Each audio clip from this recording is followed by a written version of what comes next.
Hi, my name is John Marcus, and this is my History Day exhibit. The title of my project is The Creation of the Bible. And first I will share with you some of the 10 key points on how we got the Bible. The very first point is that the Bible is inspired by God, or God breathed. The second point is that the Bible is made up of 66 different books. The third point is that the Old Testament was mainly written in Hebrew or Aramaic. The fourth point is that the books of the Bible were collected and arranged and reorganized by different council members and priests. The fifth point is that before the printing press was invented, the Bible was copied by hand by a scribe. The sixth point is that the Bible was the very first book ever printed on the printing press with movable type. The point number 7 is that there is much evidence that the Bible we have today is remarkably true to the original writings written down by the scribes. Point number 9 is that as the Bible was carried to other countries, it was translated into the common language of the people who lived there. Point number 10 is that by AD 200, the Bible was translated into 7 languages. By 500 AD, it was into 13 languages. By 900 AD, 17 languages. And by 2006, 2,426 languages. And moving down to here, there are some pictures. And this is a picture of the papyrus. It's one of the, it was what they get paper from somewhere around Egypt. And this is the very first revised version of the Bible. The Bible didn't really start out much by saying Holy Bible. It started out by saying the Revised Edition.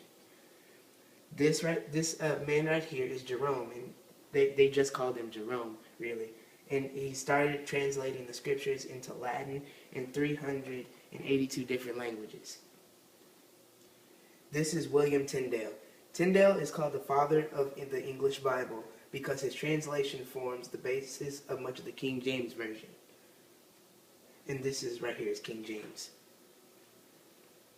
And Bede was a monk and a scholar who made Old English and translated portions of the Bible.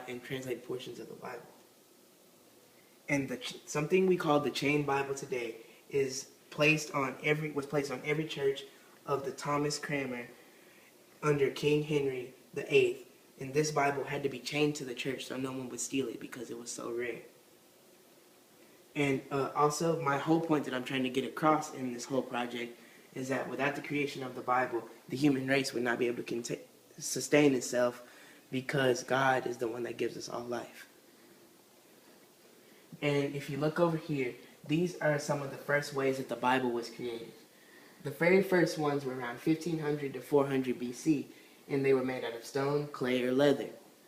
Now, the New Testament was written at approximately 45 to 100 AD, and that was written in the papyrus that I showed you originally over here. And the Bible was copied on papyrus like scrolls of leather, and later on papyrus they were used to make copies of the scriptures.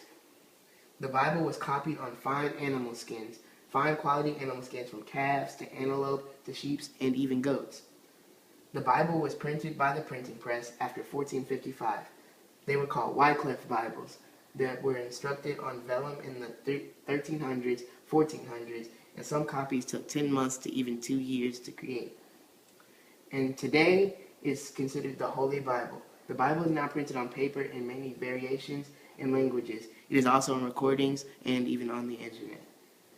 And this right here is a timeline of the original manuscripts from 1500 BC to 100 AD. And right here, these are some key dates to the Bible. In 200 BC, the books were arranged for subject in historical, poetic, or prophetic versions. And in 2000 BC, the Old Testament events were written down into Hebrew and portions of it were in Aramaic. Over centuries in Exodus, the Lord tells Moses to write in a book other than the Old Testament. In AD 200, this is an early Coptic translation which is translated into mostly Hebrew right here in this picture. And in AD 1600, the King James Bible was printed in 1611.